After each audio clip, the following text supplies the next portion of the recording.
Boris Johnson and Ursula von der Leyen are apparently going to be talking over lunch. Now, the Foreign Secretary is Dominic Raab. He sat on the campaign committee of Vote Leave in 2016, and he's with me now. If we don't get an agreement by the end of today, is that it? Are we out without a deal?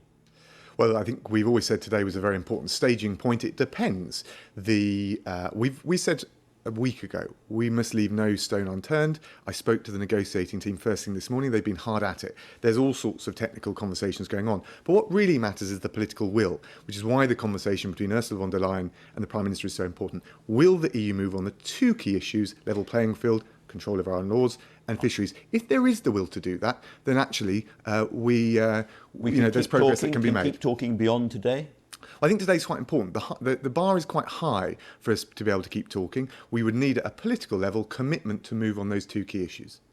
Because you originally said that today would be a moment of finality, which means end. And I'm just wondering if it's going to move beyond that now. I think if you look at what I said at the start of the week, it's pretty similar to what I'm saying now, which is that we never say never, because EU negotiations can often drag and drift.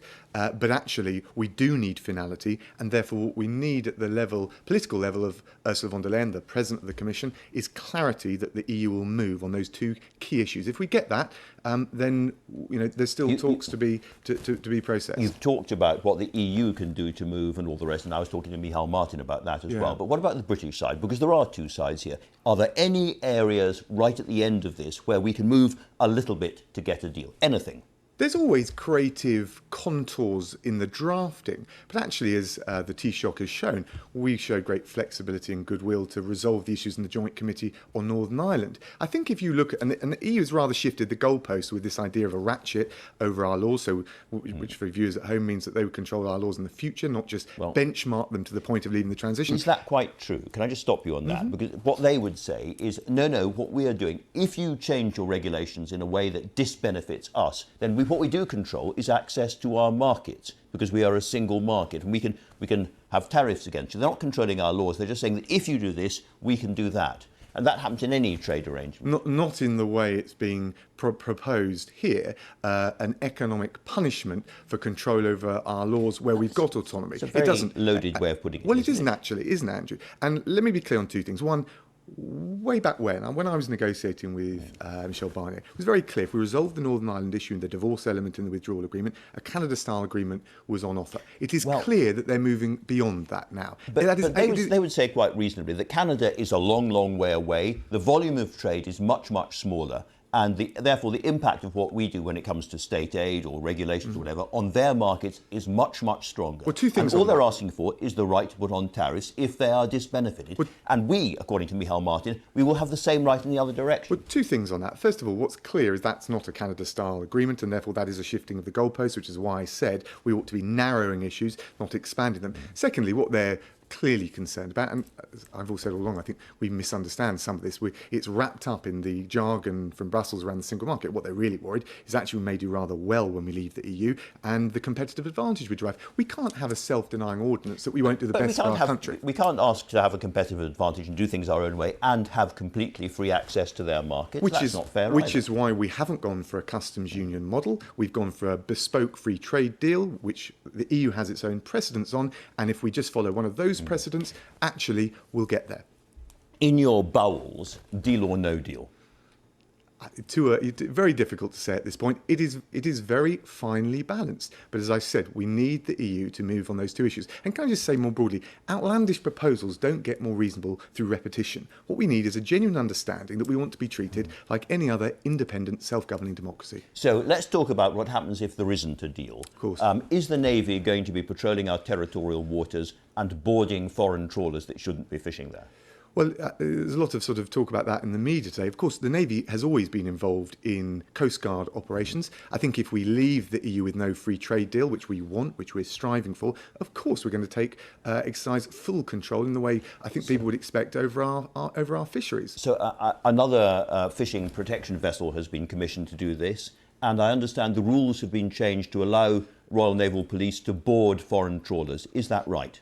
Well, we've always had the ability to take enforcement action. In terms of the granular operating rules that the MOD and DEFRA will apply, I don't think there's been a significant change. Okay. What has changed, I think, is... So the stuff in the papers this morning is more or less rubbish? No. I think extra vessels have been agreed because clearly if we leave without a free trade deal, we'll need to be able to, I think common sense suggests, enforce our own waters, which is why, of course, it's crazy. So what happens if there is a French trawler inside British territorial waters after no deal and it's approached by the Royal Navy? What happens then? We will adhere to all the rules of international law, like the UN Convention on the Law of the Sea, the other rules that apply, to make sure we can enforce in a proportionate way our fisheries. And that's why, of course, for the French, this is crazy to end up without a free trade deal when they're making such aggressive demands on fisheries. If we leave without a free trade deal, they will have zero assured access to our fisheries, which is why... This could get quite nasty, couldn't it? Well, I don't think so on our side. We're pragmatic. I think we've shown that in the Northern Ireland context. We want to resolve things. The Prime Minister's shown, I think, the leadership, our team, who I spoke to this morning, are hard at it. But it's the EU that's been very politically, I think, let's talk more aggressive generally about this. About security. You were on the campaign committee of the Leave campaign. And they promised that on security, a vote to leave was the safer option. Will this country be safer if we leave without a deal on the 1st of January? Well, so there's two elements to it. There's all the instruments we have with the EU, cooperation through Eurojust, Europol. You'd like to think that even on whatever terms we get on a free trade deal, third-party cooperation will continue. Europol and Eurojust do work with other countries. Of course, the big win just on the fact, if we leave without a deal, we leave Europol, don't we? And we lose access to 5 absolutely crucial databases which control how we deal with organised crime and terrorism and much else. So come what may, when we leave the EU, the transition period on the 1st of January, we will not be a member of Europol or Eurojust. We'd have a third-party relationship. In relation to the instruments, of course, the EU had said from the outset, if we were outside of the single market, there are some databases that relate to free movement. I just put it to you that it's going to be slower, it's going to be more cumbersome, and therefore it's going to be less safe. The big win for us is control over our own borders, not just in relation to the points-based immigration system, which is a fair and more effective system that the Home Secretary has already put in place, but also control over our borders. So entry into the UK, the ability to deport foreign national offenders, and that's why the Home Secretary is bringing forward a sovereign borders bill in due course to make sure we've got those powers. Let's talk specifically about our borders, because one of the databases that we lose access to is the passenger name records database, which allows us to see very quickly who's coming into our airports and going back out through our airports and ports. It's very, very important to that. And Martin Hewitt, who's chair of the National Police Council's chief, says that losing that will have a major impact on counter-terrorism and serious and organised crime-related matters. So again, less safe.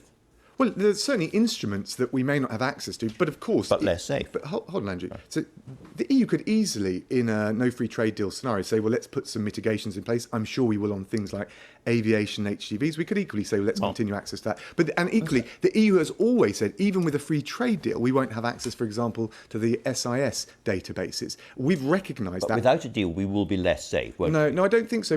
Because look, if you look at denial of entry, if you look at deportation powers, if you look at control of our borders, in that respect, we'll have far more control, and that will have a security dividend. Well, let's look at what Neil Basu, who's the country's top counter-terrorism police officer, says about this. He says the country would be less safe in a non-negotiated outcome where a security treaty wasn't forthcoming. That's the bottom line. Well, I think it's a finely balanced call. I respect his judgment. I think some of those assessments. I think some of those assessments are not taking into account the commensurable countervailing opportunities. And the one I've given you, which is a good example, it applies very much in relation to suspected terrorist or dangerous offenders trying to access through the relevant EU regulations are much more restrictive than the legislation we'd be able to put in place. And I think that will mean that we are more secure and more safe. But obviously, some of those instruments, the common sense cooperation with the EU, we'd like to continue. The US continues as many non-EU countries do. So if there is no deal today, if the Prime Minister says, terribly sorry, but we've run out of road, we are leaving without a deal, do you get up tomorrow morning and try to strike a security arrangement with the EU that we haven't got at the moment?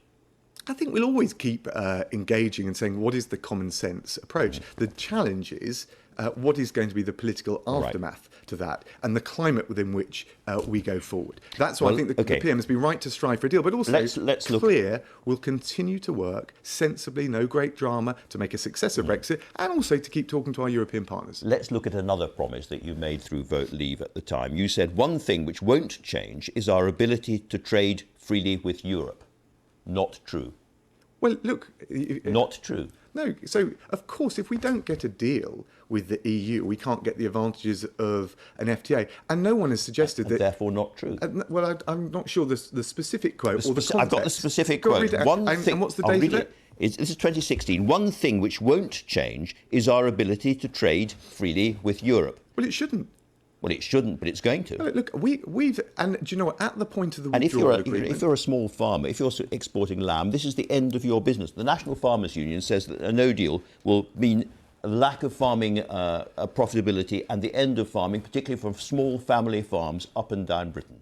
Well, look, I certainly recognise for the lamb industry the challenges. That's why we're trying to get a deal. Of course, in agriculture, coming out of the Common Agricultural Policy, the effect of tariffs will be very damaging on the EU side. I think we've heard Michael Martin, the Taoiseach, talking today about the impact on Ireland. But of course, we're going to be spending £8 billion. Leaving the EU for the Prime Minister and for this government is also about having a more liberal approach to free trade internationally, which will be good for businesses and good for consumers. Are you going to spend £8 billion bailing farmers out?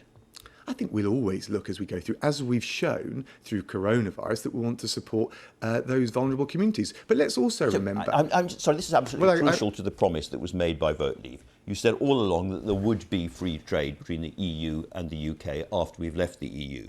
And at one point, only last year, Boris Johnson said the chances of there being no deal on trade were 1,000,000 to 1 against. 1,000,000 to 1 against. And now here we are. At the very, very least, as politicians, you have been very poor predictors of the near future. Well, I think the media and some of the financial forecasts have been pretty poor as well. When we've just talked about this at the outset, the EU has shifted the goalposts. We were told a Canada-style agreement was available. You've just said it in your own terms. You put it to me that the EU is not being now willing to offer us that. So let's be very clear. We're forced into this position. It is because the EU wasn't willing to treat us like any other independent third country would expect to be treated, and indeed how the EU would expect to be treated. But you embarked on this road knowing what the problems ahead were likely to be. You promised us free trade. You promised us tariff-free access. You promised us more secure. Hold on. You're making a series of assertions. We were always conscious that it might not happen. Well, no, that we would have to negotiate with the EU. But at the point you're quoting from the Prime Minister, of course, we had the political declaration. It was clear a free trade deal, if we resolved the withdrawal agreement and the Northern Ireland Protocol, was on offer. The goalposts have shifted. You're implying that I'm misquoting people. Let me just quote you in full Boris Johnson. I put it to you, all those who say that there would be barriers to trade with Europe if we were to do a Brexit, do you seriously believe that they would put up tariffs against UK produce of any kind when they know how much they want to sell us their cake, their champagne, their cheese from France? It is totally and utterly absurd. And I say to you again, here this morning we are. Well, I do think it's absurd that the EU has taken the approach that it has, which means that German car manufacturers, French fishermen and women, the French farmers would suffer. And the common sense win-win in the free trade deal, Canada style, is still there to be done. And it is not the UK that hasn't shown the flexibility, the pragmatism. In the context of Northern Ireland, the Joint Committee, we've resolved all those issues. Can you guarantee there will be no disruption to medical supplies after no deal? Well, of course, with things like vaccines and more generally medical supplies, the NHS and DHSC already have a widespread programme of stockpiling and security of supply. So I actually think, there may be shifts, but we've got enough diversity of supply. For example, take the vaccine. 7 vaccines being rolled out, 350 million doses secured. We have got the diversity of supply. Do you expect the value of the pound to drop as a result of no deal? Look, I think with some of that is already baked in. I think there were likely to be, there's already been currency fluctuations. Of course, there's a flip side temporarily for that. It's a boost to exporters, but obviously it has a challenge domestically. So many questions, and for journalists, as for negotiators, so little time. Dominic Raab, thanks very much indeed for talking to me. Good to talk to you.